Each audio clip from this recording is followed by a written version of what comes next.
हमने इलेक्शन जीतने के लिए लड़ा था, लेकिन बड़गाम के लोगों को कुछ और ही चाहिए था। हम बड़गाम की तरक्की चाहते थे, हम बड़गाम के लोगों की बेहतरी चाहते थे। हम चाहते थे कि अगले 4 साल उनका एक करीबी रिश्ता जो है वो हुकूमत के साथ बना रहे, लेकिन बड़गाम के लोग कुछ और चाहते थे।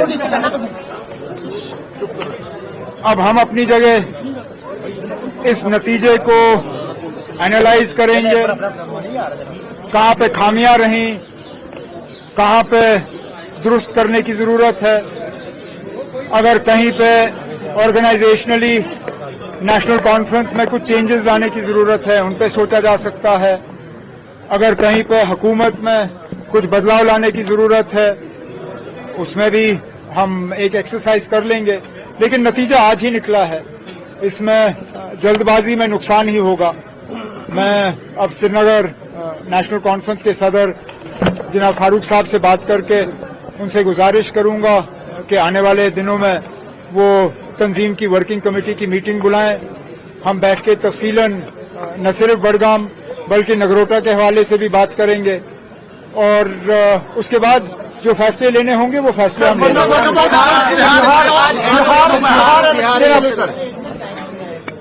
जब मैं बिहार के नतीजे देखता हूं तो अपनी हालत पे मुझे दुख कम होता है, क्योंकि मुझे पहले ही मालूम था कि ये बड़गाम का इलेक्शन हमारे लिए आसान नहीं होगा। बड़गाम के कुछ अपने ही अलग हालात हैं। एक ऐसा तबका है, काफी बड़ा तबका वोटरों का, जो मुद्दों पे वोट नहीं देते। बड़गाम में सिर्फ काम देख के वोट नहीं होता। बड़गाम में एक बहुत बड़ा तबका वोटरों का ऐसा है जो फर्जों के पीछे चल के वोट देते हैं। तो मुझे पहले से ही मालूम था कि जिस तरह के हालात बन रहे हैं, बड़गाम हमारे लिए आसान नहीं होगा।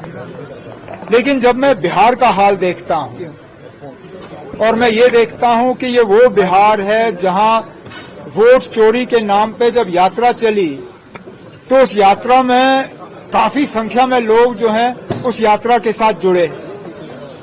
उस यात्रा के बाद कांग्रेस को लगा कि उन्हें ढेर सारी सीटें जो हैं उनमें कामयाबी मिलेगी। उसी यात्रा के बुनियाद पे शायद सीट शेयरिंग और ज्यादा मुश्किल हुआ।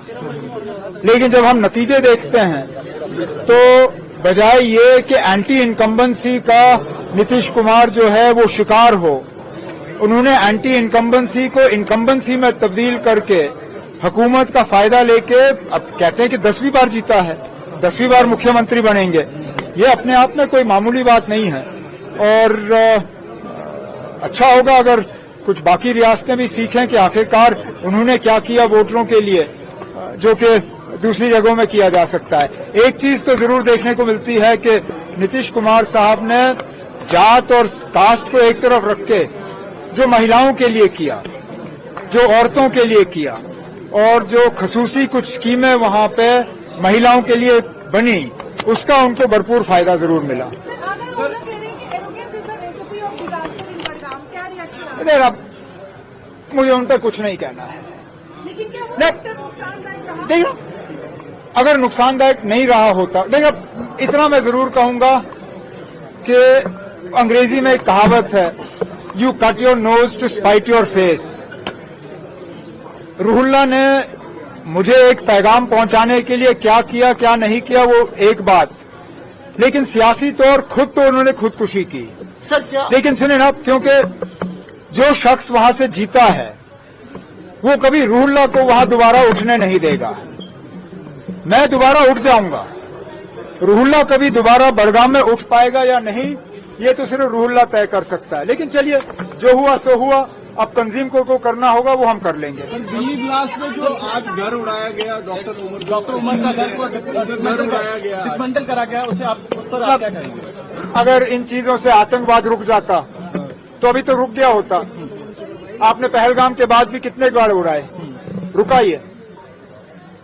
मुझे तो डर इस बात का है कि इन चीजों से नाराजगी और गुस्सा और बढ़ जाता है। लेकिन ये फैसले हमारे हाथ में है नहीं। जो लोग ये फैसले करते हैं उन्हें अपने फैसलों पर गौर करना चाहिए, क्या इन चीजों से वो आतंकवाद रोक पाए या नहीं। मैं भी 6 साल वजीर आला रहा और सिक्योरिटी की जिम्मेदारी मेरी थी।